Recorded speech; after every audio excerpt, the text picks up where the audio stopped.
कैसे हुई थी राधा की मृत्यु? श्री कृष्ण ने क्यों तोड़ दी थी बांसुरी? जब भी प्रेम की बात होती है तो श्री कृष्ण राधा के प्रेम की मिसाल सबसे पहले आती है। राधा श्री कृष्ण के प्रेम को जीवात्मा और परमात्मा का मिलन कहा जाता है। राधा श्री कृष्ण का बचपन का प्यार थी। श्री कृष्ण जब 8 साल के थे तब दोनों ने प्रेम की अनुभूति की। राधा श्री कृष्ण के दैवीय गुणों से परिचित थीं। उन्होंने जिंदगी भर अपने मन में प्रेम की स्मृतियों को बनाए रखा। यही उनके रिश्ते की सबसे बड़ी खूबसूरती है। कहा जाता है कि श्री कृष्ण को केवल 2 ही चीजें सबसे ज्यादा प्रिय थीं।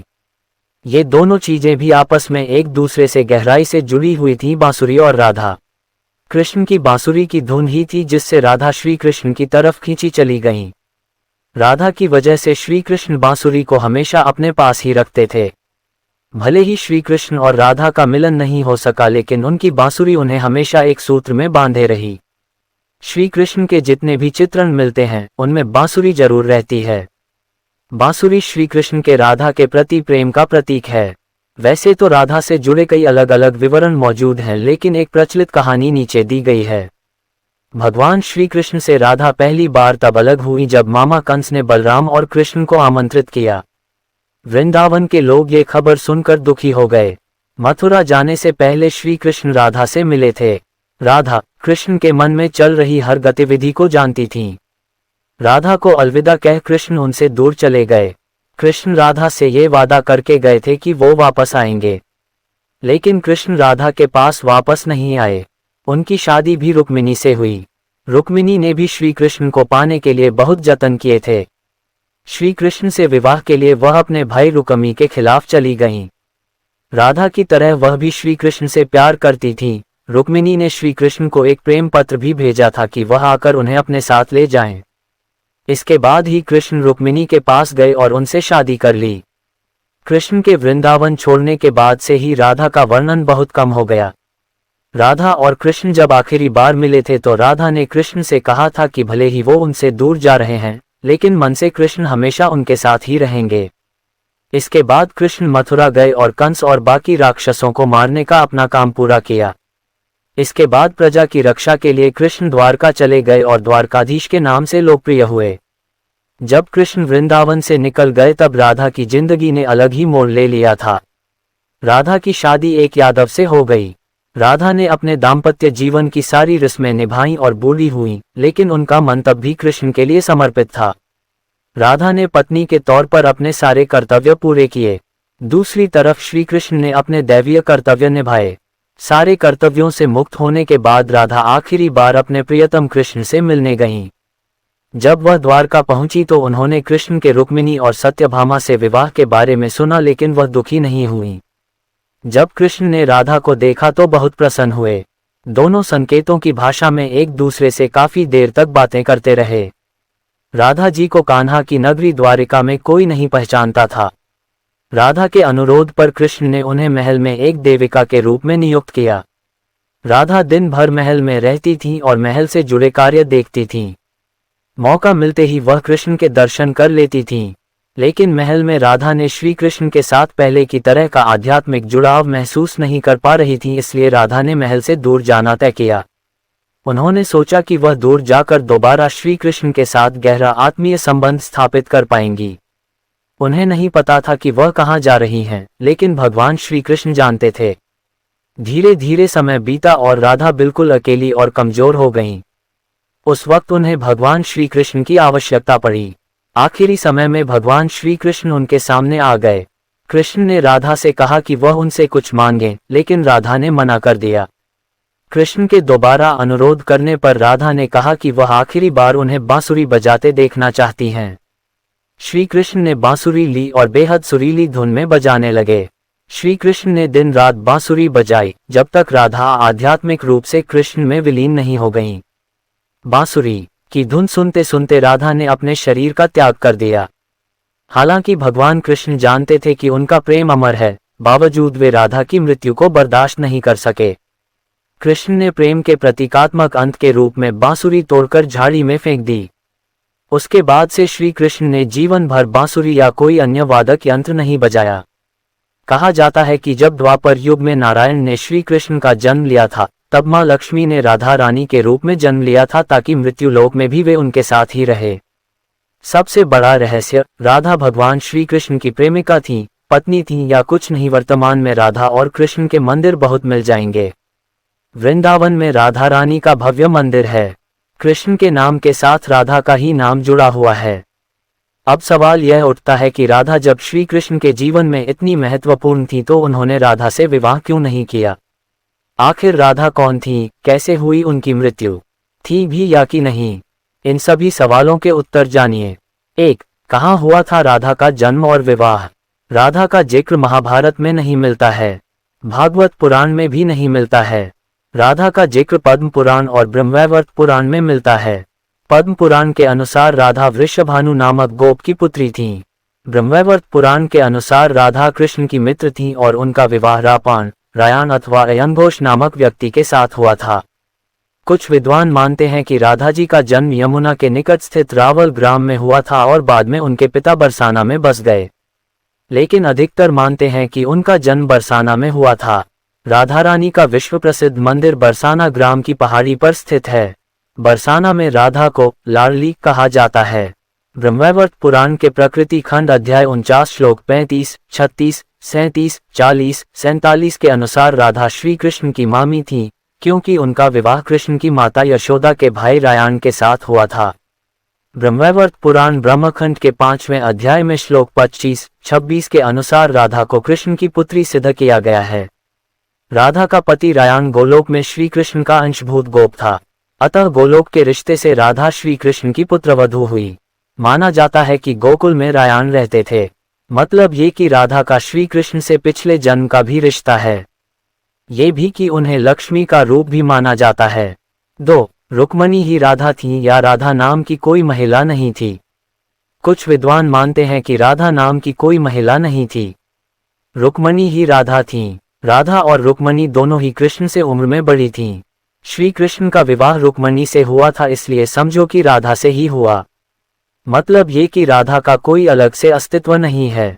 पुराणों के अनुसार देवी रुक्मणी का जन्म अष्टमी तिथि को कृष्ण पक्ष में हुआ था और श्री कृष्ण का जन्म भी कृष्ण पक्ष में अष्टमी तिथि को हुआ था। वह देवी राधा, वह भी अष्टमी तिथि को अवतरित हुई थी।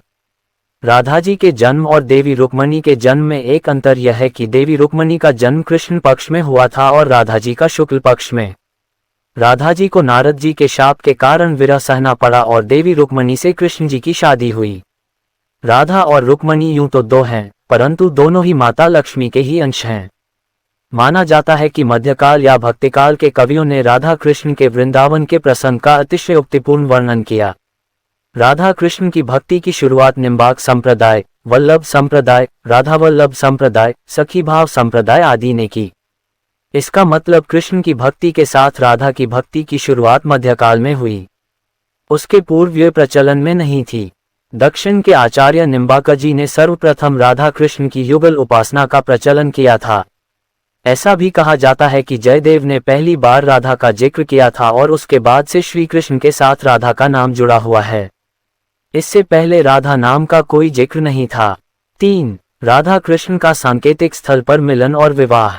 ब्रह्मवैवर्त पुराण प्रकृति खंड अध्याय 48 के अनुसार और यदुवंशियों के कुलगुरु गर्ग ऋषि द्वारा लिखित गर्ग संहिता की एक कथा के अनुसार कृष्ण और राधा का विवाह बचपन में ही हो गया था। कहते हैं कि एक बार नंद बाबा श्री कृष्ण को लेकर बाजार घूमने निकले, तभी उन्होंने एक सुंदर और अलौकिक कन्या को देखा। वह कन्या कोई और नहीं राधा ही थी। कृष्ण और राधा ने वहां एक दूसरे को पहली बार देखा था। दोनों एक दूसरे को देखकर मुग्ध हो गए थे। जहां पर राधा और कृष्ण पहली बार मिले थे उसे संकेत तीर्थ कहा जाता है, जो कि संभवतः नंदगांव और बरसाने के बीच है। इस स्थान पर आज एक मंदिर है, इसे संकेत स्थान कहा जाता है। मान्यता है कि पिछले जन्म में ही दोनों ने यह तय कर लिया था कि हमें इस स्थान पर मिलना है। यहाँ हर साल राधा के जन्मदिन यानी राधाष्टमी से लेकर अनंत चतुर्दशी के दिन तक मेला लगता है। गर्ग संहिता के अनुसार एक जंगल में स्वयं ब्रह्मा ने राधा और कृष्ण का गंधर्व विवाह करवाया था। श्री कृष्ण के पिता उन्हें अक्सर पास के भंडर ग्राम में ले जाया करते थे। वहां उनकी मुलाकात राधा से होती थी। एक बार की बात है कि जब वे अपने पिता के साथ भंडर गांव गए तो अचानक तेज रोशनी चमकी और मौसम बिगड़ने लगा। कुछ ही समय में आसपास सिर्फ और सिर्फ अंधेरा छा गया। इस अंधेरे में एक पारलौकिक शख्सियत का अनुभव हुआ। वह राधा रानी के अलावा और कोई नहीं थी। अपने बाल रूप को छोड़कर श्री कृष्ण ने किशोर रूप धारण कर लिया और इसी जंगल में ब्रह्मा जी ने विशाखा और ललिता की उपस्थिति में राधा कृष्ण का गंधर्व विवाह करवा दिया। विवाह के बाद माहौल सामान्य हो गया तथा राधा, ब्रह्मा, विशाखा और ललिता अंतर्ध्यान हो गए। असल में इस वास्तविक घटना को अलंकृत कर दिया गया है। राधा सचमुच ही कृष्ण से बड़ी थी और सामाजिक दबावों के चलते ये संभव नहीं था कि उम्र में कहीं बड़ी लड़की से विवाह किया जाए। लेकिन यदि दोनों के बीच प्रेम रहा होगा तो निश्चित ही गुपचुप रूप से गंधर्व विवाह किया गया हो और इस बात को छुपाए रखा हो। 4. कृष्ण ने नहीं निभाया वादा। एक अन्य कथा के अनुसार राधा और कृष्ण एक दूसरे को प्रेम करने लगे थे।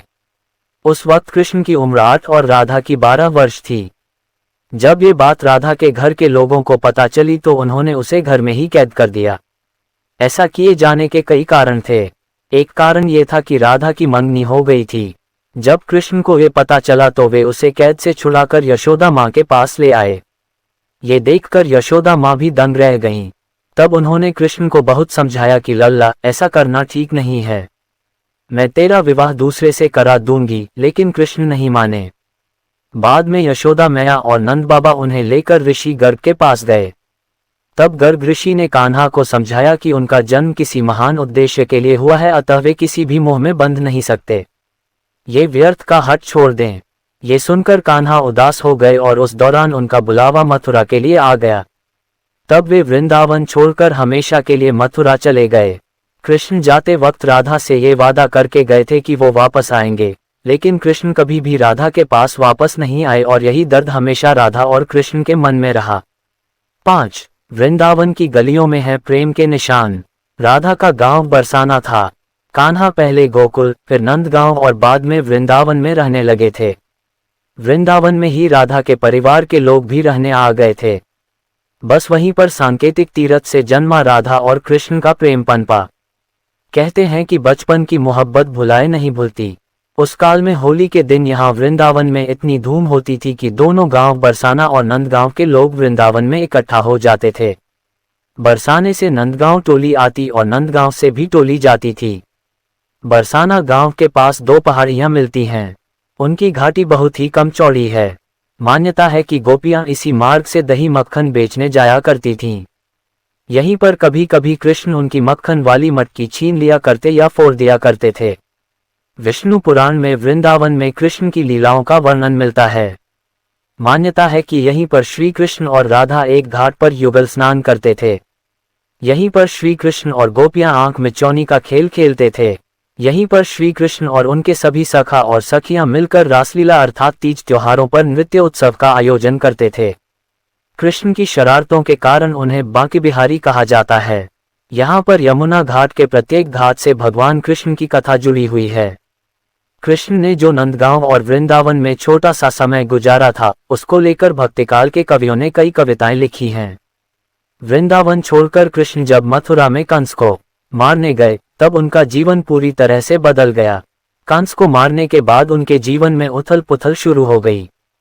6. नारद के श्राप के कारण राधा और कृष्ण को विरह सहना पड़ा। रामचरितमानस के बालकांड के अनुसार एक बार विष्णु जी ने नारद जी के साथ छल किया था। उन्हें खुद का स्वरूप देने के बजाय वानर का स्वरूप दे दिया था। इस कारण वे लक्ष्मी जी के स्वयंवर में हंसी का पात्र बन गए और उनके मन में लक्ष्मी जी से विवाह करने की अभिलाषा दबी की दबी ही रह गई थी। नारद जी को जब इस छल का पता चला तो वे क्रोधित होकर वैकुंठ पहुंचे और भगवान को बहुत भला बुरा कहा और उन्हें पत्नी का वियोग सहना होगा, ये श्राप दिया। नारद जी के इस श्राप की वजह से रामावतार में भगवान रामचंद्र जी को सीता का वियोग सहना पड़ा था और कृष्णावतार में देवी राधा का। 7. राधा और कृष्ण का पुनर्मिलन। जब कृष्ण वृंदावन छोड़कर मथुरा चले गए, तब राधा के लिए उन्हें देखना और उनसे मिलना और दुर्लभ हो गया। कहते हैं कि राधा और कृष्ण दोनों का पुनर्मिलन कुरुक्षेत्र में बताया जाता है, जहां सूर्यग्रहण के अवसर पर द्वारिका से कृष्ण और वृंदावन से नंद के साथ राधा आई थीं। राधा सिर्फ कृष्ण को देखने और उनसे मिलने ही नंद के साथ गई थीं। इसका जिक्र पुराणों में मिलता है। कहा जाता है कि जब द्वापर युग में नारायण ने श्री कृष्ण का जन्म लिया था, तब मां लक्ष्मी ने राधा रानी के रूप में जन्म लिया था ताकि मृत्युलोक में भी वे उनके साथ ही रहें, लेकिन ऐसा हो नहीं सका। 8. राधा और कृष्ण के प्रेम की मार्मिक कहानी। राधा और कृष्ण के बीच पहले साकेत स्थल और फिर बाद में वृंदावन में होती रही मुलाकात के कारण प्रेम जन्म लेने लगा था। बचपन का प्यार बहुत गहरा और निष्काम होता है। श्री कृष्ण उस वक्त 8 साल के और राधा 12 साल की थीं। कहते हैं कि उस वक्त श्री कृष्ण को 2 ही चीजें सबसे ज्यादा प्रिय थी, बांसुरी और राधा। कृष्ण की बांसुरी की धुन सुनकर राधा के जैसे प्राण ही निकल जाते थे। कई जन्मों की स्मृतियों को कुरेने का प्रयास होता था और वह श्री कृष्ण की तरफ खींची चली आती थी। भगवान श्री कृष्ण से राधा पहली बार तब अलग हुई जब श्री कृष्ण वृंदावन छोड़कर बलराम के साथ कंस के निमंत्रण पर मथुरा जा रहे थे। तब उन्हें भी नहीं मालूम था कि उनका जीवन बदलने का वाला है। ये प्रेमपूर्ण जीवन अब युद्ध की ओर जाने वाला है। पूरा वृंदावन उस वक्त रोया था। राधा के लिए तो जैसे सब कुछ खत्म होने जैसा था। राधा के आंसू सूख कर जम गए थे। बस श्री कृष्ण राधा से उस वक्त इतना ही कह पाए कि मैं वापस लौटूंगा। लेकिन श्री कृष्ण कभी नहीं लौटे और मथुरा में वे एक लंबे संघर्ष में उलझ गए। बाद में उन्होंने रुक्मणी से विवाह कर लिया और द्वारिका में अपनी एक अलग जिंदगी बसा ली। जब कृष्ण वृंदावन से निकल गए तब राधा की जिंदगी ने एक अलग ही मोड़ ले लिया था। राधा का विवाह हो गया, लेकिन राधा श्री कृष्ण के विरह में जीती और मरती रहीं। राधा ने अपना दाम्पत्य जीवन ईमानदारी से निभाया और जब वे बूढ़ी हो गईं तो उसके मन में मरने से पहले एक बार श्री कृष्ण को देखने की आस जगी। सारे कर्तव्यों से मुक्त होने के बाद राधा आखिरी बार अपने प्रियतम कृष्ण से मिलने गईं। जब वे द्वारका पहुंची तो उन्होंने कृष्ण के महल और उनकी 8 पत्नियों को देखा, लेकिन वे दुखी नहीं हुईं। जब कृष्ण ने राधा को देखा तो वे बहुत प्रसन्न हुए। कहते हैं कि दोनों संकेतों की भाषा में एक दूसरे से काफी देर तक बातें करते रहे। तब राधा के अनुरोध पर कृष्ण ने उन्हें महल में एक देविका के पद पर नियुक्त कर दिया। कहते हैं कि वहीं पर राधा महल से जुड़े कार्य देखती थीं और मौका मिलते ही वे कृष्ण के दर्शन कर लेती थीं। एक दिन उदास होकर राधा ने महल से दूर जाना तय किया। उन्होंने सोचा कि वे दूर जाकर दोबारा श्री कृष्ण के साथ गहरा आत्मीय संबंध स्थापित करेंगी। हालांकि श्री कृष्ण तो अंतर्यामी थे और वे राधा के मन की बात जानते थे। कहते हैं कि राधा एक जंगल के गांव में रहने लगीं। धीरे धीरे समय बीता और राधा बिल्कुल अकेली और कमजोर हो गईं। उस वक्त उन्हें भगवान श्री कृष्ण की याद सताने लगी। आखिरी समय में भगवान श्री कृष्ण उनके सामने आ गए। भगवान श्री कृष्ण ने राधा से कहा कि वे उनसे कुछ मांग लें, लेकिन राधा ने मना कर दिया। कृष्ण के दोबारा अनुरोध करने पर राधा ने कहा कि वे आखिरी बार उन्हें बांसुरी बजाते देखना और सुनना चाहती हैं। श्री कृष्ण ने बांसुरी ली और बेहद सुरीली धुन में बजाने लगे। श्री कृष्ण ने दिन रात बांसुरी बजाई। बांसुरी की धुन सुनते सुनते एक दिन राधा ने अपने शरीर का त्याग कर दिया। कहते हैं कि श्री कृष्ण अपनी प्रेमिका की मृत्यु बर्दाश्त नहीं कर सके और उन्होंने बांसुरी तोड़कर झाड़ी में फेंक दी। उसके बाद से श्री कृष्ण ने जीवन में कभी बांसुरी नहीं बजाए।